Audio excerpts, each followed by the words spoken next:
शेतकरी मित्रांनो नमस्कार. स्वागत आहे तुमच्या सर्वांचे पुन्हा एकदा आपल्या आधुनिक शेती तंत्र या यूट्यूब चॅनलवरती. मित्रांनो, एकंदरीत तुम्ही पाहतात मी आलेलो आहे बटाट्याच्या प्लॉटमध्ये आणि एकंदरीत तुम्हाला सविस्तर आपण बटाट्याची लागवड कशा पद्धतीने करू शकतो, त्याच्यासोबतच कोणत्या महिन्यात कोणत्या हंगामात योग्य महिन्याची तिथं लागवड आपण करू शकतो, कोणत्या वाणाची निवड तिथं करणं गरजेचं आहे, त्याच्यासोबतच दोन झाडामधलं दोन बेडमधलं अंतर किती असावं आणि विविध प्रकारचे जे काही बुरशीजन्य रोग येतात त्याच्यासोबतच शेतकरी मित्रांनो आपल्याला वेगवेगळ्या प्रकारचे जे काही आळीच्या वगैरे समस्या असतात तर त्याच्यावरती नियंत्रण करण्यासाठी आपण कशा पद्धतीने तिथं उपाययोजना करू शकतो या संदर्भात तुम्हाला बटाटे पिकासंदर्भात पूर्ण माहिती देण्याचा या व्हिडिओच्या मार्फत प्रयत्न करणार आहे. त्याच्यामुळे एक विनंती आहे, हा व्हिडिओ जर तुम्हाला पाहायचा असला तर शेवटपर्यंत पहा, जेणेकरून तुम्हाला बटाटा पिकासंदर्भात सविस्तर मार्गदर्शन अतिशय थोडक्यात 2 ते 4 मिनिटांमध्ये तिथं मिळणार आहे. शेतकरी मित्रांनो, सुरुवात करूया. आपण नेमकं बटाटा जे पीक आहे तर ते कोणत्या हंगामात लागवड करू शकतो. शेतकरी बंधूंनो, आपण दोनही म्हणजे रब्बी हंगामात सुद्धा आणि त्याच्यासोबतच खरीप हंगामामध्ये सुद्धा आपण बटाटा या पिकाची लागवड करू शकतो. मित्रांनो, आपण जून जुलै महिन्यामध्ये बटाट्याची लागवड करू शकतो किंवा ऑक्टोबर नोव्हेंबर डिसेंबरच्या 15-20 तारखेपर्यंत सुद्धा आपण बटाट्याची तिथं लागवड करताना पाहायला मिळत आहे. मित्रांनो, बटाटे पिकाचं एक वैशिष्ट्य सांगतो, जर वातावरणामध्ये जास्त टेम्परेचर जर वाढलं तर आपल्याला चार्कल रॉट या नावाचा जो काही बुरशीजन्य रोग राहतो तर त्याचा बटाटे पिकावरती जास्तीत जास्त प्रादुर्भाव झालेला आपल्याला तिथं पाहायला मिळतं. मित्रांनो, त्याच्यानंतर वळूया नेमकं माती कशी लागत असते.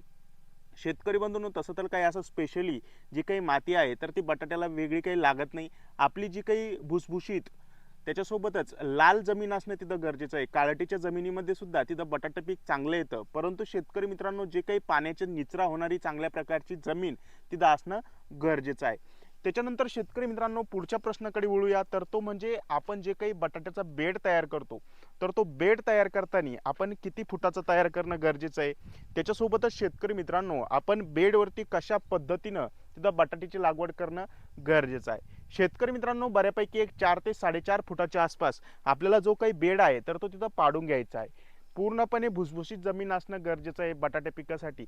4 फुटाचा बेड पाडल्यानंतर आपण इथं पाहू शकता बऱ्यापैकी जे दोन झाडामधलं अंतर आहे तर ते 30 सेंटीमीटरच्या आसपास ठेवण्यात आलेलं आहे आणि झिग झॅग पद्धतीनं आपण इथं बटाटे पिकाची लागवड करू शकतो, जेणेकरून आपलं बटाटे लागवड करताना किंवा बटाट्याची ज्यावेळेस झाडामध्ये तिथं प्रतिस्पर्धा कमी प्रमाणात तयार होईल आणि अन्नद्रव्य जे असतं तर ते योग्य पद्धतीनं आपल्या बटाटे पिकाला तिथं मिळालेलं पाहायला मिळेल. त्याच्यानंतर शेतकरी मित्रांनो, दोन झाडामधलं अंतर आपल्याला एक 15 सेंटीमीटर ठेवायचं आहे. झिगझॅग पद्धतीनं आपल्याला बटाट्याची लागवड करायची आहे. आता पुढचा प्रश्न राहिला तर तो म्हणजे खत व्यवस्थापनाचा. शेतकरी बंधूंनो, आपलं जे बटाटा पीक असतं तर ते 65 दिवसापासून 90 दिवसापर्यंत काढणीला आलेलं पाहायला मिळतं. आता वेगवेगळ्या प्रकारची जे काही वाणं आहेत तर त्याच्यावरती हे गोष्टी अवलंबून असतात. मित्रांनो, बटाट्याचं आपल्याला दोन पद्धतीनं खत व्यवस्थापन करायचं आहे. एक तर म्हणजे बटाट्याची लागवड करताना ज्यावेळेस आपण बेड तयार करतो तर त्या बेडमध्येच आपल्याला काही खतं टाकून द्यायची आहेत. त्याच्यानंतर शेतकरी मित्रांनो, जो दुसरा खताचा डोस असतो तर तो 25 ते 30 दिवसांनीच दुसरा खताचा डोस सुद्धा तिथं देणं गरजेचं आहे. मित्रांनो, सुरुवातीला आता जे खत व्यवस्थापन करतो तर आपण लागवड करते वेळीस बऱ्यापैकी सिंगल सुपर फॉस्फेट, त्याच्यासोबतच पोटॅश आणि काही नत्र आपण युरिया हे तीनही खतं एक बॅग युरिया, त्याच्यासोबतच शेतकरी मित्रांनो 2 बॅगा सिंगल सुपर फॉस्फेट आणि अर्धी बॅग एमओपी पोटॅश अशी एकत्रित करून सुद्धा टाकू शकतो. किंवा शेतकरी मित्रांनो 1.5 बॅग डीएपी आणि त्याच्यासोबतच आपल्याला 30 किलो पोटॅशची मात्रा जे आपण काही बेड तयार करतो तर ती बेड तयार करतानाच तिथं टाकणं गरजेचं आहे. आता 25 ते 30 दिवसानंतर सुद्धा आपल्याला काही खत व्यवस्थापन करायचं आहे. 25 ते 30 दिवसांनी आपण प्रति एकरासाठी 1.5 ते 2 बॅगा 10-26-26 टाकू शकता. किंवा शेतकरी मित्रांनो आपण 8-21-21, 9-24-24 यांसारख्या खताचा सुद्धा आपण दुसऱ्या खत व्यवस्थापनामध्ये तिथं वापर करू शकतो. शेतकरी बंधूंनो, त्याच्यानंतर पुढचा जो प्रश्न येतो तर तो म्हणजे आपल्याला प्रति एकरामध्ये नेमकं जे काही बियाणं आपण बनवून आणतो किंवा कंद बनवून आणतो तर ती कंद किती टाकणं गरजेचं आहे. शेतकरी मित्रांनो, प्रति एकरासाठी आपल्याला 7 ते 8 क्विंटल जे काही बटाट्याचं बियाणं तिथं लागणार आहे. आता लागवड करताना आपल्याला एक गोष्ट लक्षात ठेवायची आहे, बियाण्याला तिथं बीज प्रक्रिया करून घेणं गरजेचं आहे. शेतकरी मित्रांनो कॅप्टन त्याच्यासोबतच 22 यांसारखे जी बुरशीनाशक असतात तर याचं द्रावण बनवून जे काही बटाट्याचं बियाणं आपण दुकानातून मार्केटमधून विकत आणणार आहे किंवा शेतकऱ्याकडून खरेदी करणार आहे तर त्या द्रावणामध्ये आपल्याला हे जे बियाणं असतं तर ते तिथं बुडवून त्याच्यानंतर आपल्याला लागवड करणं तिथं गरजेचं आहे.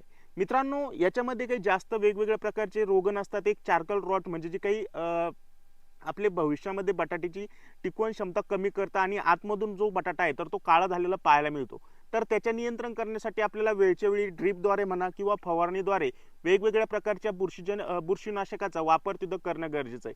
आता त्या बुरशीनाशकामध्ये तुम्ही कार्बेंडाझिम मँकोझेब हा घटक असलेलं साप पावडर देखील वापरू शकता किंवा शेतकरी मित्रांनो एंडोफिल कंपनीचं स्प्रिंट या नावाच्या बुरशीनाशकाचा वापर करू शकता किंवा 22 या नावाच्या बुरशीनाशकाचा वापर करू शकता किंवा शेतकरी मित्रांनो M45 यांसारख्या बुरशीनाशकाचा आपण जास्त काही महागडे बुरशीनाशक वापरायचे नाही यांचा आपण तिथं वापर करणं गरजेचं आहे. त्याच्यानंतर शेतकरी मित्रांनो जे काही आपल्याला कवळा खोडापाशी काही आपल्याला आळ्याचा प्रादुर्भाव झालेला पाहायला मिळतो पहा कधी कधी बटाटा पिकामध्ये तर त्या आळी नियंत्रण करण्यासाठी सुद्धा आपल्याला क्लोरोपायरिफॉस किंवा सायपरमिथ्रिन किंवा शेतकरी मित्रांनो आपल्याला जर महागडं कीटकनाशक आळीनाशक वापरायचं असेल तर आपण कोरेजन ॲम्प्लिगो किंवा शेतकरी मित्रांनो प्रोपेक्स सुपर यांसारखे जे काही आळीनाशकं असतात तर त्या आळी नियंत्रण करण्यासाठी वापरू शकतो. शेतकरी बंधूंनो एकंदरीत आपण जर अशा पद्धतीनं तिथं बटाटे पिकाची लागवड केली, खत व्यवस्थापन केलं, फवारणी व्यवस्थापन केलं, बीज प्रक्रिया केली तर निश्चितच 100 ते 150 क्विंटल प्रति एकर पर्यंत सुद्धा तुम्ही बटाटे या पिकाचं तिथं उत्पादन घेऊ शकता. मित्रांनो बटाटे पिकासंदर्भात सविस्तर माहिती जर तुम्हाला आवडली असेल तर चॅनलला सबस्क्राईब करायला विसरू नका आणि हो इतर जे काही आपले तुमचे शेतकरी मित्र असतात तर त्यांच्यापर्यंत जास्तीत जास्त शेअर करायला कधी विसरू नका. तर धन्यवाद शेतकरी मित्रांनो.